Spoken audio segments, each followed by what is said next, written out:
The Young Center started back in 1983 and actually started with a school that was one of the first American Indian schools back in the 70s, early 70s. It was a K through 12, wonderful school, working with our young people. And later on, as the years went by, they started to notice that, we still have some youth that are struggling.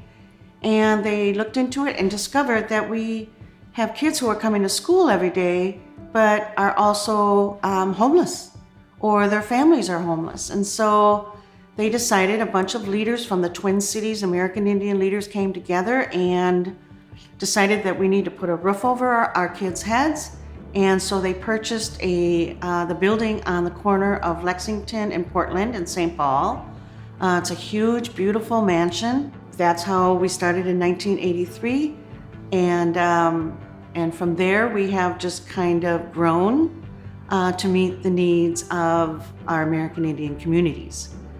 So we have 5 key program areas. One of them is Nini Genasa, which is Ojibwe for our children, and that's our prevention program. And so we have tobacco prevention, CD prevention, and now suicide prevention.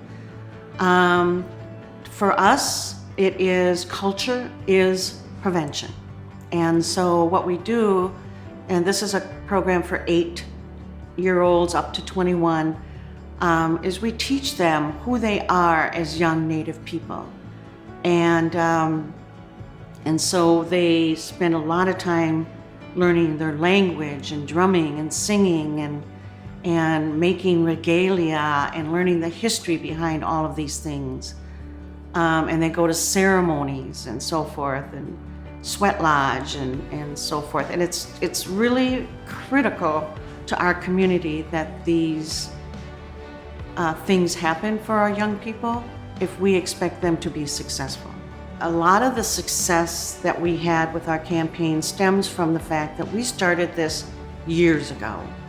The visioning, talking with community members, talking to the American Indian community, talking to youth, most importantly, about, this vision and what would you like this building to be. Our firm's philosophy is one of deep partnership, and that means that we're bringing our resources, talent, and experience to the table and bringing it right alongside of the resources, talent, and experience of the nonprofits we work with.